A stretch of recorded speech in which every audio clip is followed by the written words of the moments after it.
Mabuhay! Ako po si Catriona Gray, ang inyong NCCA Arts Ambassador. Inaanyayahan kayong manood at tumutok dito sa Padayon, the NCCA Hours. Halina't ma-inspire sa mga kwento ng pag-asa, makisaya sa kwentuhang puno ng kaalaman, at matuto sa ating sining at kultura. At para laging updated sa mga kaganapang pangkultura, bisitahin, i-like, sundan at mag-subscribe sa Facebook page, Instagram, Twitter account at YouTube channel ng National Commission for Culture and the Arts sa @NCCA Official. Muli, ito po si Catriona Gray. Padayon na, sulong na. Ang mga opinyon, kuro-kuro at pananaw na ipapahayag ng mga panauhin at mga tagapagdaloy ay hindi sa programa, sa pamunuan o ng ahensyang ito. Tamang kaalaman, tungo sa malayang kaisipan. Ako po, si Ferdy Isleta. Ang kultura ay susi sa kadakilaan. Ako po si Annie Luis. Isang oras lang ang kailangan. Ako po si Renena Peñas. Ito ang Padayon, the NCCA Hour. Sulong na!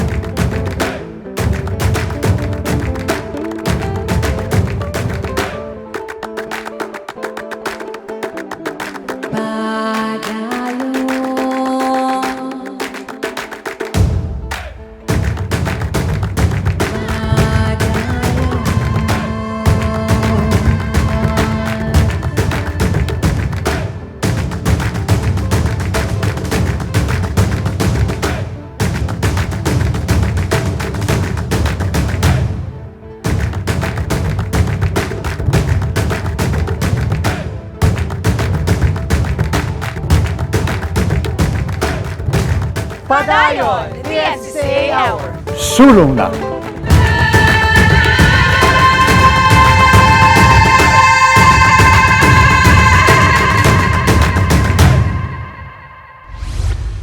Magandang araw mga kapadayon! Naririto na naman ang inyong mga partner Ferdy, Annie at Rene, para magbigay sa inyo ulit ng isang oras ng aral, saya at inspirasyon dito sa ating programang Padayon.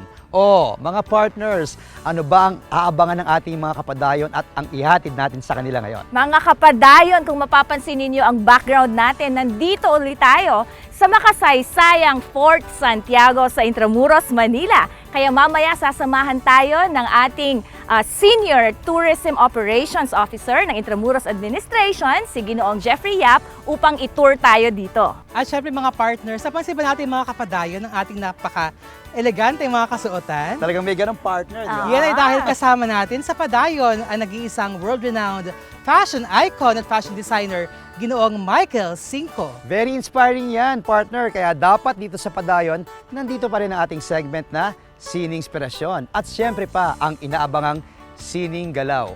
Mga kapadayon, tutok lamang sa isang oras ng saya, aral at inspirasyon dito sa inyong paboritong online cultural program tuwing weekend. Ito ang Padayon, the NCCA Hour.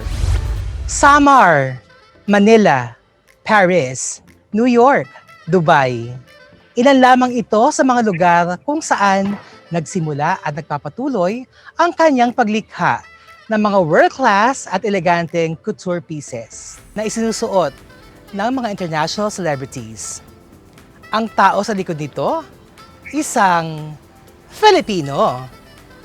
Pasukin natin ang glitz at glamour ng kanyang mundo. Kasama ang world-renowned Dubai-based Filipino fashion icon at designer, Sir Michael Cinco. Magandang araw, Sir Michael Cinco. Good evening. Isa pong malaking karangalan na kayo maging bahagi ng aming programang Padayon, the NCCA Hour. I'm so honored and thank you so much for inviting me here. Thank you so much, Sir Michael. Napakaraming puso ng ating mga netizens naghihintay po sa inyong paglabas ngayong hapon. Sir Michael, unang-una po sa ating mga katanungan, nais po namin itanong sa inyo ang inyong pinaka-memorable na istorya nung kayo lumalaki growing up sa Samar. Actually, I grew up in a very small town in Catbalogan, Samar. It's a very beautiful place, actually surrounded by nature. I remember when I was a kid, I love watching the rainbows because there are a lot of rainbows in Samar. And it is surrounded by the seas and the mountain. When I was around 7 years old, I always imagine. I always had my own imagination. Palagi kong iniisip na ang mountain sa Samar is para siya mga Alps sa Europe, and then mga dagat. For me, I imagine it as the French Riviera. Wow, rainbows. When I was growing up in Samar. So doon po kayo na-inspire the rainbows, the seas, the clouds, and the greeneries of Catbalogan, Samar. Sir Michael, paano po nagsimula ang inyong hilig sa fashion design? I remember when I was a kid, I loved watching classic Hollywood films. I was inspired by the beautiful costumes worn by the heroines of the movies. I love watching the movies of Audrey Hepburn, Grace Kelly. I love those movies and I love the costumes. And from that moment, I knew I want to be a designer. They inspired me. These beautiful actresses inspired me to be a designer. Wow, talaga namang from the dream, it is now a reality po. Nasa inyong mga kamay na ang talaga pong pangarap na inyong pinangarap nung kayo po'y bata. Sir Michael, tungkol naman po sa katanungan na, is fashion design an expensive course? Ano po masasabi po ninyo dito? I think it is a very expensive course. I just don't know how many years it will take for you to achieve a diploma or certificate in fashion design in the Philippines.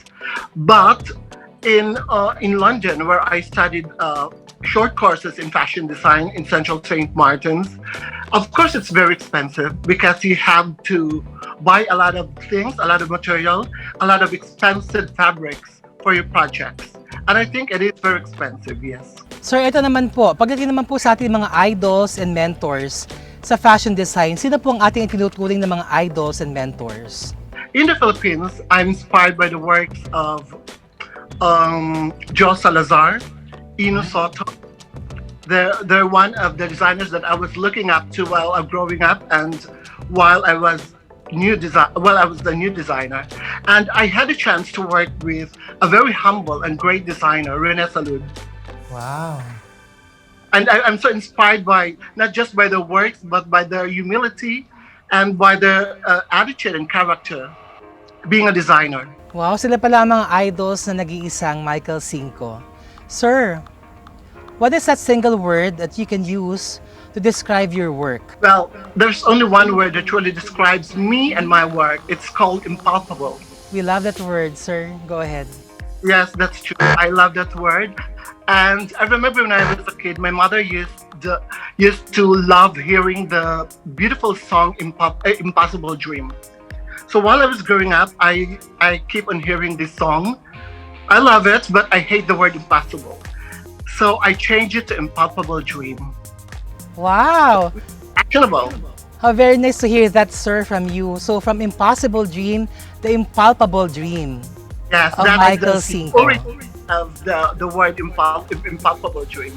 Nakakatuwa naman po marinig yan fresh mula po sa inyo para sa ating mga kapadayon ngayong araw na ito. Sir, dumaan din po ba kayo sa mga hardships and yung mga challenges? And ano po yung inyong mga successes in establishing your own label, the Michael Cinco Dubai? I'm very lucky because I established my brand here in Dubai. It is a city where the leaders of the city aim the highest, the greatest, and it gives you motivation to work hard and to become the best of whatever you want to achieve in life. So I had so many struggles and hardships, of course, it's normal. I faced a lot of criticism, a lot of racial discrimination because I was Filipino working and having my own brand here in the Middle East. But at the same time, I have overcome them and just work hard and achieve your dreams. And I'm lucky to reach that goal. In terms, sir, of your successes, ano po yung pinakamasaya nating naabot na tagumpay para po sa inyo? when I made my family happy. Wow. I think that's the most Wow. important. You know, those fame and those whatever you have achieved in life are nothing if your family are not happy.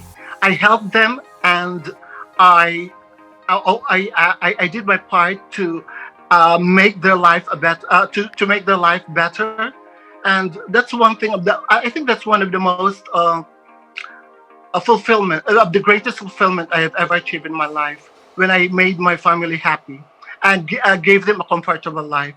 Eto na sir ang ating sizzling question mula sa ating mga kapadayon. If you were to choose 3 of your most favorite muses mula sa mga celebrities abroad or sa Philippines, sino po ang mga ito?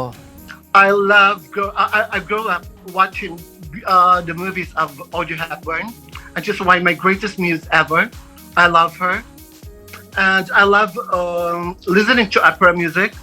Maria Callas is one of my greatest inspiration when I design clothes. And at the moment, I am in love with Kate Blanchett. She's also my muse, and I want to make a dress for her to wear one of my couture outfits on the red carpet. Sir, sa mga Filipino actresses naman po and actors, sino po ang ating mga paborito? Dressing up Lisa Soberano because I dress her up many times. Ann Curtis, I love her. She's very charming and she's a very good friend of mine. And Catherine Bernardo, I think she's very beautiful. She's so adorable. I love her. Thank you very much, sir, for answering that sizzling question of the day mula sa ating mga kapadayon. Sir, what is the most humbling lesson na inyo pong natutunan sa ating fashion industry? I think the most humbling lesson I've learned in the fashion industry is when you learn and inspire people, especially the people working with you, when you learn that you help them in a small way and they could send their families and their children to school and they could help their families. And, it's something like I cannot do anything by myself. I need all this team with me. And to see their faces happy and you inspire them to work very hard and to achieve also their dreams, I think that's the most humbling lesson I've ever learned in fashion. Sir Michael, sa Pilipinas po ba meron po kayo mga actress o mga beauty queens na nais po ninyong gawa ng damit? I think most of the beautiful and famous celebrities have already dressed them up, but there's one celebrity that I'd like her to wear one of my couture outfits, and I think she's Nadine Lustre. Nadine Lustre. And Sarah Geronimo, I want to dress her up actually. And also, of course, it's one of my biggest dreams also to dress up Nora Honor. I've been a big fan of her for a long time. Wow! Sige Sir Michael, gagawin po namin ng paraan na makontak ang nag-iisang superstar at ma-connect po sa inyo pong label sa Dubai. Yes, I would love to dress her up actually. It's one of my biggest dreams. Sige sir, I'm sure po nanonood po ang mga kaibigan na nag-iisang superstar Miss Nora Honor sa ating pong programa, and we will find a way mula po sa Padayon family. I just believe that Nora Honor is an epitome of a real Filipino beauty. No, but sorry, there's another celebrity that I want to dress up, and I love her also. I think it's Heart Evangelista. I love her to wear one of my couture outfits, Heart Evangelista. Wow, Miss Heart Evangelista as well. Sir Michael, what is your advice to young and upcoming fashion designers po? Young designers of today, they have to realize that fashion is not all about glamour. Fashion is not just a beautiful world, what other people think about it. Fashion is actually very cruel. You will be judged, you will be rejected, and you will be criticized. So you just have to work hard. If your heart is really into fashion, you really have to work hard at it. You have to be determined and confident to do that. And you just have to make sure that you find your own niche in the world of fashion. At the end of the day, fashion is all about making money. It's not all about making beautiful clothes. It's about business and at the same time art. Thank you, Sir Michael. Sir Michael, what is your dream for the Philippine fashion? I just wish the Philippines will support the fashion industry in the Philippines because we have a lot of very talented designers, a lot of resources that we could be proud in the international market. I wish the Philippine government will also support the fashion weeks, which is very important, and we could promote our local products to the world.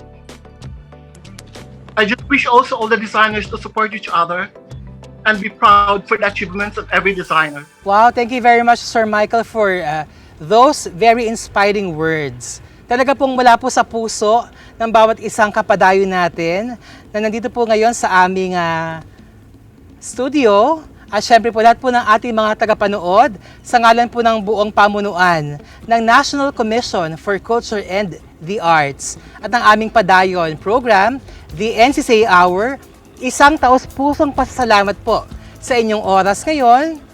At talaga pong hopefully when this pandemic ends, we hope to be able to meet you in person either in Dubai or you here in the Philippines. We would love to tour you around Intramuros. Maraming salamat pong muli, Sir Michael Cinco. Isang pambihirang pagkakataon na makausap ka at maibahagi sa ating mga kapadayon ang inyong kwento at inspirasyon. Mabuhay po kayo! Padayon! Please continue watching Padayon. Tunghayan mga kwento ng pag-asa ng mga Filipinong artista. Dito lamang sa Sining Inspirasyon.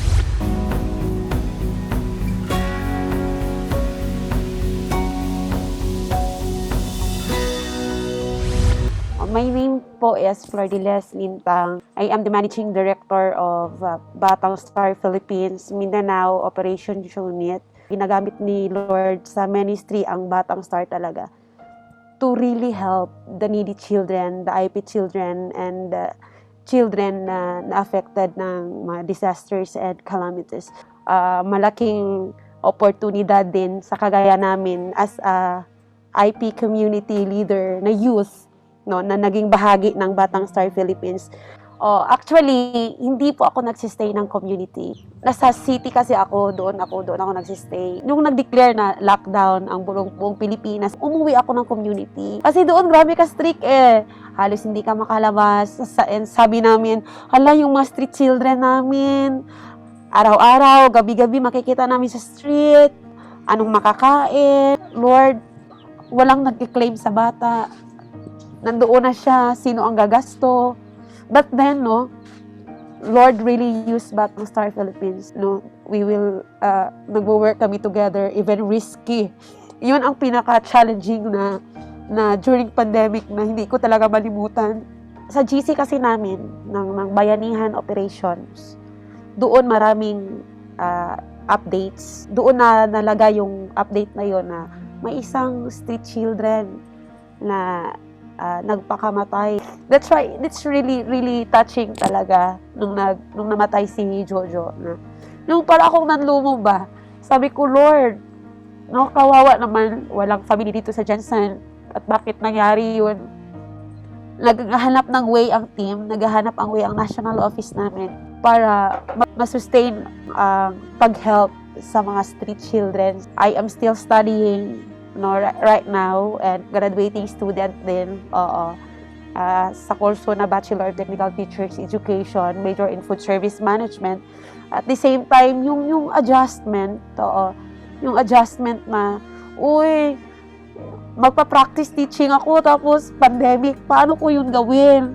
Magfi-field study ako, paano ko yun gawin? Kasi lahat virtual, no? Lahat virtual. Kaya sabi ko, Lord, araw-araw, gabi-gabi, magfi-face ako ng laptop ko.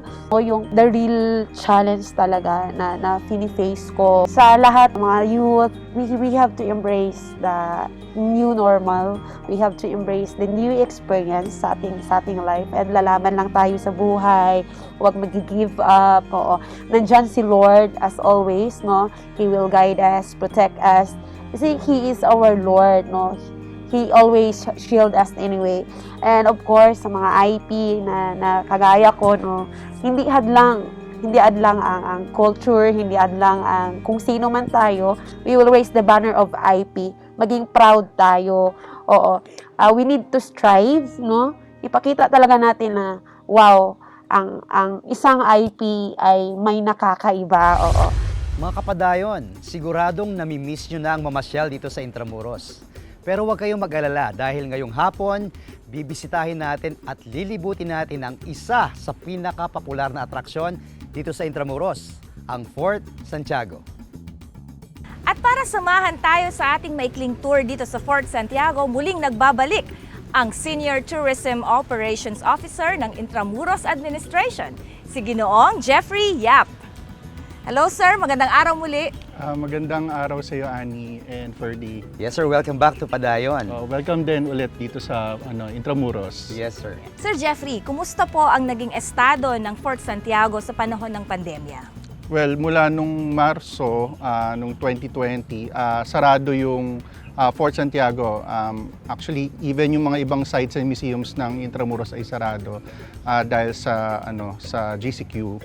Pero nung panahon na yon, we took advantage nung pagkakataon na reassess yung sites tulad ng Fort Santiago, Casa Manila, Baluarte de San Diego, yung mga managed sites ng IA. At the same time, nagamit din siya for mga virtual tours. Oh, virtual. Yeah. Tama. So, meron kami mga pinroduce na virtual tours for most of our sites, mga major sites natin. So, kahit wala rito yung mga tao, naramdaman pa rin nila yung presence ng Intramuros through online. Sir, syempre wala nang mga tao na pwedeng pumasok, no? Meron po ba kayong mga ginawang improvements sa site during this time? Well, aside from the usual na paglilinis, reassessment ng mga sites namin, gusto rin namin na pagbalik ng mga bisita, safe ang generally ligtas yung sites namin. And at the same time, nakipag-partner kami sa Stay Safe para ma-ensure namin na pagbalik ng mga bisita, safe sila, particularly sa COVID-19. So magkakaroon, hopefully pag na-open na ng MGCQ, ang mga sites natin, pwede na silang bumisita. Basta meron silang app na Stay Safe, and then pwede na silang pumasok sa ating mga sites tulad ng Fort Santiago. Sir Jeff, marami hong mga magagandang kwento dito sa Fort Santiago. Pero para sa kaalaman po ng ating mga kapadayon, ano ho yung pinaka-interesting stories meron dito sa Fort Santiago? Well, bibigyan ko kayo ng dalawa. Yung una, yung Fort Santiago talaga yung Manila. Hindi siya yung buong Intramuros. Nagsimula yung Maynila ni Ra Sulaiman dito lang sa 2 hectare na area ng Fort Santiago. And yung pangalawa, maraming namatay dito nung tail end nung Second World War. Mamaya, sasamahan ko kayo pagpunta doon sa White Cross kung saan matatagpuan natin yung mga yung libingan kung saan namatay yung 600 na katao, yung mga civilian. Sir Jeff, hindi ko alam, nung sinabi niyo yung maraming namatay at bibisitahin natin, hindi ko alam kung bakit parang tumindig yung balahibo ko. Bakit sila yung naunang bumisita sa atin, partner? Nandyan na. Pero sanay na kami dito. Yun, so mamaya mga kapadayon, lilibutin natin ang Fort Santiago. Yes. Sir, ano pa po yung mga most popular sites naman para sa mga turista dito sa Fort Santiago? Naku, nung last year before the lockdown, inopen namin yung, actually we reopen it, yung dungeon. Ang daming pumunta. In fact, nung first 2 months namin, nasa 3 million yung visitors. Sa Fort Santiago, mga ganun din, mga 1 or 2 million. Doon sa bilang namin, yun yung pinaka-popular actually, yung dungeon. Sunod yung Rizal Shrine, kasi dito kinulong si Rizal. Yung pangatlo siguro yung bago naming attraction. Well, di naman bago, pero isa sa mga attractions is yung I Make History Fortress. So, bibisitahin din natin yun. Dahil dyan, sir, hindi na ako makapaghintay. Pwede na po ba tayong maglibot? Oo naman. Tara na! Samahan niyo kami, mga kapadayon! Partner Annie, Sir Jeff, nandito tayo ngayon sa dungeon. Papasukin natin to, Partner Annie. Yes. Pero bago tayo pumasok, Sir Jeff, siguro magandang masabi natin sa mga kapadayon natin kung ano ang kwento meron dito sa dungeon at anong kasaysayan meron po dito. Nung araw, may nakatayo ditong bahay ng commander of the fort. At yung dungeon, hindi pa siya dungeon noon. Ang gamit niya ay storage ng powder magazine para sa mga cannons. Pero dahil masyadong damp sa loob, masyadong moist, kinonvert nila into prison cell, yung dungeon. So ginamit to mula Spanish, British, American until Japanese occupation, yung dungeon. Wow. So pwede na po ba nating pasukin itong dungeon na ito? Oo naman, of course. Ayan. Man, Lead the way. Yan, this sir. way, Na. mali talaga yung passageway niya kasi hindi talaga siya meant na as prison cell. So, bago tayo pumasok, kailangan duck walk. Duck walk. Ganyan. Kaya nyo ba? Okay. Sige po. Okay. Katulad nung nandoon Ayun. sa makitid na daan. Ayan. Okay. Yan. Sige, pwede nang tumayo. Wow. Ay, Yeah. natakot ako. Akala ko. Oh my goodness. Yeah, so ito na mismo yung dungeon at marami siyang chambers kung saan after the war, yung Second World War, noong 1945 may natagpuan silang 600 decaying bodies ng mga prisoners na naiwan dito after the war since Second World War. In fact, actually ngayong buwan yung commemoration ng 76th anniversary ng Battle for Manila. So tamang-tama yung pagbisita nyo. So dito tayo. Kaya pala kanina, sir, dun sa may entrance, may nakalagay na siya, parang give respect to this Yes. place, no? Kasi hallowed ground tong area. Respeto na rin sa mga 600 na namatay dito sa loob ng dungeon. Sir, binuksan po itong site na ito noong bago pa magpandemya for tourists, no? Yes, noong 2020, noong March. Actually around that time, first quarter ng year. And napakaganda nung reception kasi ang dami pumunta talaga. Ito yung naging major attraction namin sa Fort Santiago. Well preserved kasi siya. And ayun, well lighted na rin, so safe naman na pumasok dito sa loob. And limited lang din yung pinapapasok namin at a time. Sir, noong binuksan po ninyo ito, ilan at a time yung pwedeng pumasok? Well, ideally, ang pinapayagan namin is 20.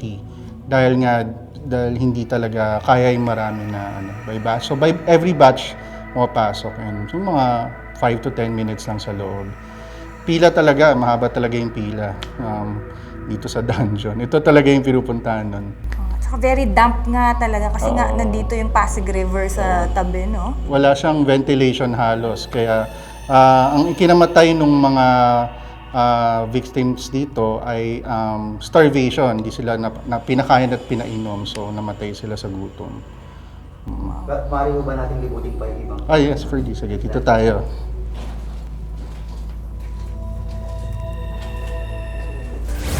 Jeff, itong dungeon ay katabi ng Pasig River, no? Pasig. Meron ng kwento na ang mga nakulong dito ay namatay dahil nalulog sila sa tubig mula sa Pasig River. Totoo ba ang kwento? Oo, kasi yun yung actually urban legend lang yun na pag nagka-high tide sa Pasig, nalulunod daw yung mga prisoners dito. Hindi totoo yun. In fact, mataas tong point ng Fort Santiago. So, mababa yung river, nandito siya sa left. So, hindi umaabot yung tubig dito. So, yun, at least maklarify din natin sa publiko na isa siyang urban legend. So, hindi totoo yun, mga kapadayan. Right. So, parang nakita mo, di ba, parang Oo. ang tibay ng mga pato dito. At saka parang it's really well preserved, itong area na to. Ito po ay, anong pang material ang ginamit? Gawa siya sa adobe. Adobe. Well, kasi after the war, since nasa underground siya, hindi talaga siya nasira. Ang nasira is yung house of the commander of the fort. Well-preserved siya kung napapansin nyo naman. And may reinforcement din as added protection and safety para din sa public. Kasi marami na pumunta rito before the pandemic. Yun, partner, actually ako nang pumapasok tayo, partner. Kasi di ba nasa emergency response ko? Right, sa right, NCCA. Hindi ka sabi ko, paano kaya pag nandito ka kapag ka parang biglang nagkaroon ng pagyagig, no? Pero parang nakakatuwa nga na meron kagad protection. Reinforcement. Tama. So sir, doon ang entrance, dito naman po ba ang exit? Yes, tama. So, akyat na tayo dito. Paakyat na tayo. Mauna na ako, partner? Yes, partner.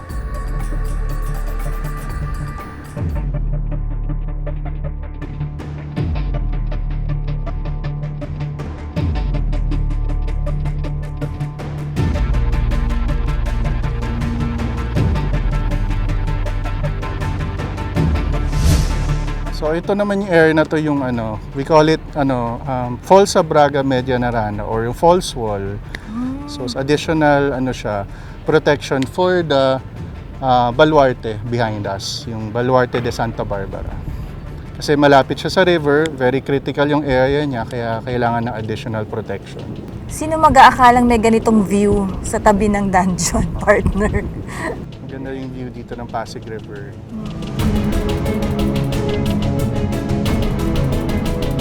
So Sir Jeff, nasaan naman tayo ngayon?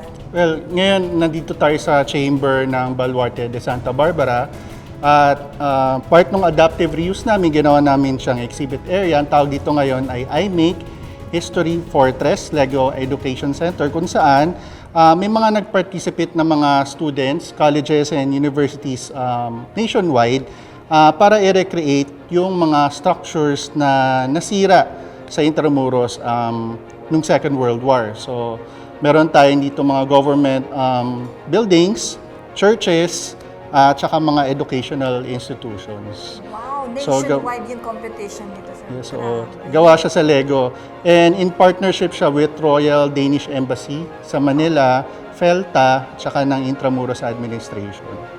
Amazing, ang gaganda. Akala ko kanina mga scale models to. Yes. Ano pala talaga siya? Lego talaga. Oh, gawa siya sa Lego. May kaunting dagdag, pero I think lahat ng bricks talaga Lego lahat.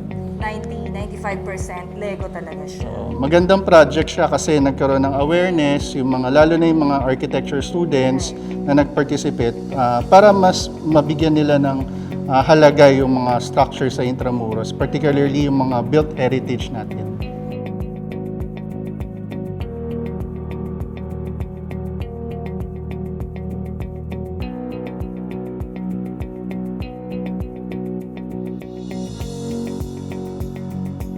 Oh, sir, nakakatuwa naman makita na dito ay restored ng Metropolitan Theater. Oo nga, isa siya sa mga attractions dito and hopefully fully restored na rin yung Met. Yes, sir, malapit na rin po ang muling pagbubukas ng Metropolitan Theater. Pero sir, curious po ako, dati po tong Baluarte de Santa Barbara? Well, ang Baluarte de Santa Barbara is isang white platform kung saan nilalagay yung mga cannons as paghahanda in case may dumating na mga invaders or mananakop sa Fort Santiago.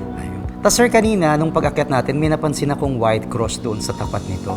Ano pong significance ng white cross doon sa labas? Well, yung white cross, doon kasi nilibing yung mga 600 decaying bodies na natagpuan sa dungeon. So isa na siyang shrine to commemorate yung mga atrocities nung Battle for Manila nung Second World War. Ayun, parang may nakita nga ako sir ng mga bulaklak doon eh. Nagkaroon ho ba ng celebration doon? Nung February 3, nagkaroon ng commemoration ng 76th Battle for Manila. So, nandito si Mayor ng Manila, si Isko Moreno, at yung mga ambassadors at nagbigay sila ng respeto sa mga namatay nung Second World War. Naku sir, siguradong interesado ng ating mga kapadayon na mabisita itong Fort Santiago matapos na malibot natin ito. Ano ho yung mga maaaring abangan ng ating mga kapadayon sa muling pagbukas ng Fort Santiago? Well, bubuksan namin lahat ng mga sites tsaka attractions sa loob ng Fort Santiago. Pero meron din kaming Stay Safe app para makasiguro kami na safe yung pagbisita ng ating mga visitors dito sa Fort Santiago. Maraming salamat po muli, Ginoong Jeffrey Yap, sa inyong pagsama sa amin dito sa ating maikling tour dito sa Fort Santiago. At maraming salamat din po kay Attorney Guillier Asido at sa buong pamunuan ng Intramuros Administration para sa pagbubukas ng Fort Santiago para sa ating mga kapadayon ngayon. Maraming salamat po ulit, Sir Jeffrey. Maaari niyo bang imbitahan ang ating mga kapadayon para sa nalalapit o sa pagbubukas muli ng Fort Santiago? Walang naman, Ferdy. Inaanyayahan namin lahat ng mga bisita sa Fort Santiago. Hopefully, mag-open na tayo soon. Pumunta tayo lahat dito at enjoy natin yung mga sites and museums ng Intramuros. Muli tayong magsama-sama sa paglalakbay. Dito lamang sa Padayon! Galing at husay na ating mga Pilipinong manananghal, ating panoodin at hangaan. Dito lamang sa Sining Galaw.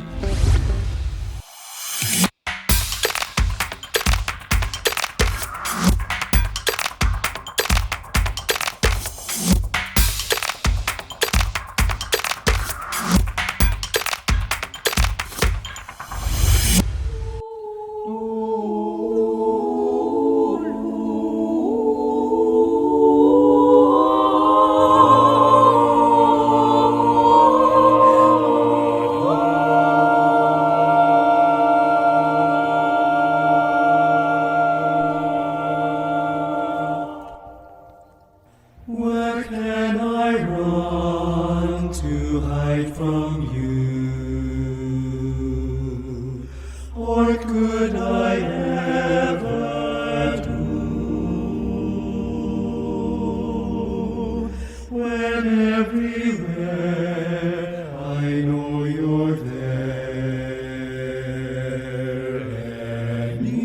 Anywhere you'll find me.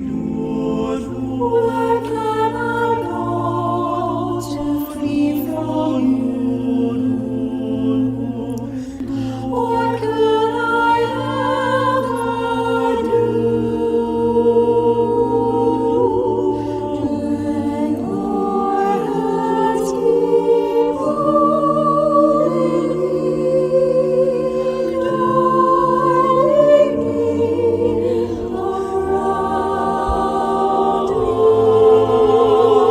God, I know that you're there. You know who I am and all I do. God, you see within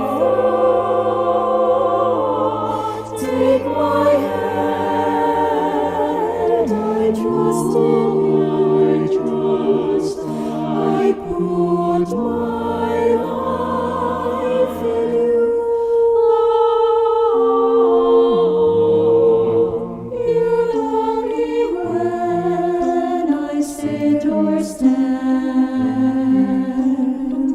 My life is in your hands. You read my thoughts from far away. In everything you know me.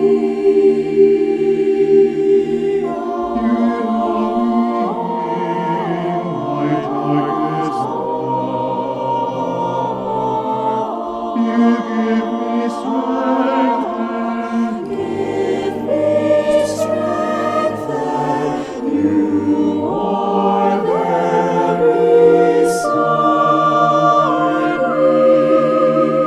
Guide me for always. God, I know that you're there.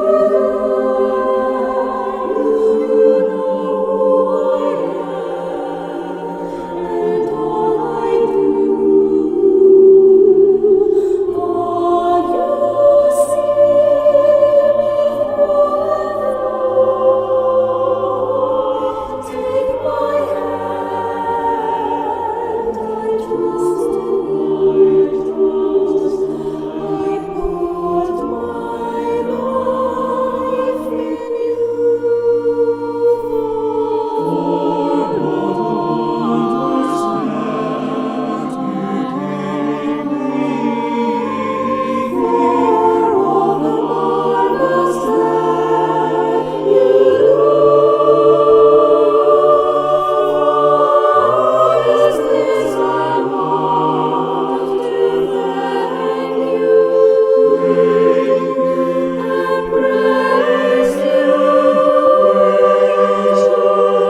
Maraming salamat sa pagtutok sa aming programang nagbibigay ng kaalaman. Sa programa nagbibigay ng kasiyahan. At sa programang nagbibigay ng inspirasyon. Ito ang Padayon the NCCA Hour. Sulong na!